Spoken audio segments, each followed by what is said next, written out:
Hello जी, मैं हूं स्मिता और आप सबका स्वागत है स्मार्ट क्यूजीन में। आज स्मार्ट क्यूजीन में मैं आपको हेलो जी, मैं हूं स्मिता और आप सबका स्वागत है स्मार्ट क्यूजीन में। आज स्मार्ट क्यूजीन में बनने जा रही है इतनी टेस्टी स्वीडिश जो कि बहुत ही रॉयल है, बहुत ही क्लासी अपने आप में। क्लासी क्यों है? क्योंकि वो मैंगो से बन रही है और जो मैंगो है ना वो फ्रूट्स का राजा माना जाता है, तो अपने आप क्लासी हो गई ना। और खाना खाने के बाद ठंडी ठंडी स्वीडिश मिल जाए और क्या चाहिए, है ना।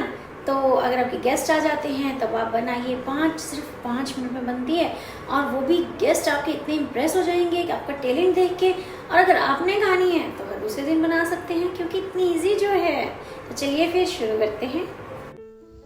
तो उसके लिए मैंने लिया है सबसे पहले एक पका हुआ मीठा सा आम और उसको ऐसे पीसेस में काट लिया है।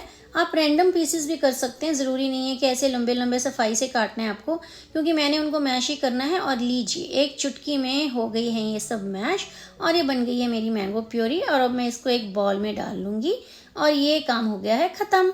अब दूसरा काम है कि आपके घर में जो भी ड्राई फ्रूट हो थोड़ा सा वो लेना है। जैसे मेरे घर थे काजू यानी कैशू नट्स और ये बादाम, और ये मैंने दोनों ले लिए हैं। अब मैं एक फ्राई पैन में ना 1 चम्मच देसी घी का डालूंगी। देखिए, घी हमेशा देसी ही यूज़ करना है, कोई भी स्वीडिश बनानी हो हमेशा देसी घी ही यूज़ किया कीजिए। ये आज का बहुत मोस्ट इम्पॉर्टेंट टिप है। तो चलिए, अब ना वो सारा ड्राई फ्रूट मैंने इस घी में रोस्ट कर लेना है। ऐसे हल्की आंच पे आपने चला चला के रोस्ट कर लेना है, इस तरह से। देखिए, ड्राई फ्रूट को ना हिलाते रहना बहुत ज़रूरी है, नहीं तो वो जल भी सकता है, इसीलिए आपने ऐसे हिला हिला के इसको रोस्ट कर लिया और साइड पे रख देती हूँ मैं। और अब इस बर्नर पे रखती हूँ एक और पैन, उसमें डाल देती हूँ 2 बड़े चम्मच देसी घी के। और इसमें डाल देती हूँ मैं चीनी, अपने स्वाद के हिसाब से चीनी डालेंगे, लेकिन मैंने यहाँ डाले हैं 2 टेबलस्पून, क्योंकि मुझे ना कैरमेलाइज्ड शुगर चाहिए। क्योंकि कैरमेलाइज्ड शुगर का क्या है कि बहुत सुंदर कलर जो है वो स्वीडिश के अंदर आ जाता है, तो इसीलिए मैंने थोड़ा सा कैरमेलाइज चीनी मीन्स भुनी हुई चीनी, ठीक है जी। तो उसको चीनी को भून लिया है और अब उसमें मैंने डाली है 1 कटोरी वर्मीसेली की। ये वर्मीसेली ना ऑलरेडी रोस्टेड ही मिलती है मार्केट से, तो इसीलिए इसको ज़्यादा भूनने की ज़रूरत नहीं है, बस 2 या 3 मिनट के लिए आपने हल्की आंच पे भूनना है। और अब इसमें ऐड कर देंगे हम दूध है ना, वो मैंने करीब 1 लीटर के बराबर लिया है, क्योंकि जो वर्मीसेली है ना उसकी टेंडेंसी होती है दूध को एब्जॉर्ब कर लेने की।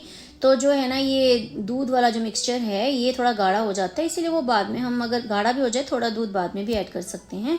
तो चलिए, जब तक ये उबल रही है ना वर्मीसेली हमारी, तब तक मैं ये ड्राई फ्रूट्स को काट लेती हूँ। और जो दूध और वर्मीसेली वाला मिक्सचर है ना 5 या 10 मिनट तक ही उबालना है, उसके बाद उसको ठंडा कर लेना है दोस्तों, ठीक है जी। तो ये जो कतरने हैं ना रोस्टेड ड्राई फ्रूट की, बहुत ही टेस्टी लगती हैं, किसी भी स्वीडिश में डालो अब स्वीडिश का जो स्वाद है वो दुगना हो जाता है। चलिए, अब ना मेरा जो वर्मीसेली दूध वाला मिक्सचर ठंडा हो गया है। अब मैं एक बॉल लेती हूँ, उसमें सबसे पहले ये जो मैंगो प्यूरी है ना उसकी एक लेयर जो है वो मैं स्प्रेड कर देती हूँ इस तरह से। देखिए, ये वाला प्रोसीजर हम तभी अप्लाई करेंगे जब आपके घर गेस्ट आ रहे हैं, लेकिन अगर आपने खुद ही घर में खाना है तो आप सिंपली मिक्स भी कर सकते हैं इन तीनों चीज़ों को। तो ये कुछ खास बड़ी बात नहीं है, बहुत ही आसान काम है। तो ये देखिए, मैंगो की लेयर के ऊपर मैंने डाल दिया वर्मीसेली की एक लेयर, इस तरह से आपने डाल देनी है। और फिर जो है ड्राई फ्रूट्स, उनकी भी एक लेयर स्प्रेड कर देनी है इस तरह से। और अब फिर से एक सेकेंड लेयर डालेंगे मैंगो प्यूरी की। ऑलराइट, बस ये काम आपने थोड़ी सी सफाई से करना है, थोड़ी पेशेंस से करना है। और फिर सेकेंड लेयर वर्मीसेली वाले मिक्सचर की इस तरह से। और अब लास्ट लेयर जो है ड्राई फ्रूट की ऊपर से फिर से स्प्रेड कर देंगे हम। अच्छा, अब ना हम इसको फ्रिज में रख देंगे 6 घंटों के लिए। और 6 घंटे के बाद अब मैंने बॉक्स निकाल लिया है और अब मैं इसको खोल के आपको दिखाऊंगी कि मेरा जो ये मिक्सचर है, ये मेरी वर्मीसेली मैंगो पुडिंग है, ज़बरदस्त सी पुडिंग। अब कितनी तारीफ़ करूँ मैं, ये एकदम से बढ़िया सेट हो चुकी है। अब मैं इन सभी लेयर्स को, जो मैंने लेयर्स बनाई थी ना, इन सबको अच्छे से ऊपर नीचे बड़े ही हल्के हाथ से मिक्स कर दूंगी। और अब मैं इसको आइसक्रीम कप में सर्व करने जा रही हूँ, ठीक है। आप कोई सा भी फैंसी बॉल ले लीजिए, मैंने आइसक्रीम कप में इसको सर्व करना ज़्यादा ठीक समझा। तो ये देखिए, क्या बढ़िया रंगत है, क्या बढ़िया फ्लेवर है, और बस पूछो ही मत, बहुत ही मज़ा आ रहा है। I mean, देखने में इतनी टेम्पटिंग है तो खाने में तो बहुत ही लाजवाब होने वाली है दोस्तों।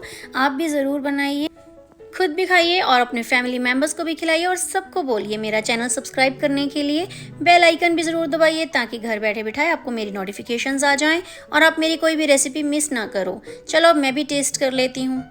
इतना तो पक्का है दोस्तों कि बहुत ही मज़ेदार बनी है ये पुडिंग। तो मिलती हूँ आपको नेक्स्ट वीडियो में, इस प्रॉमिस के साथ चलती हूँ। Bye bye, take care.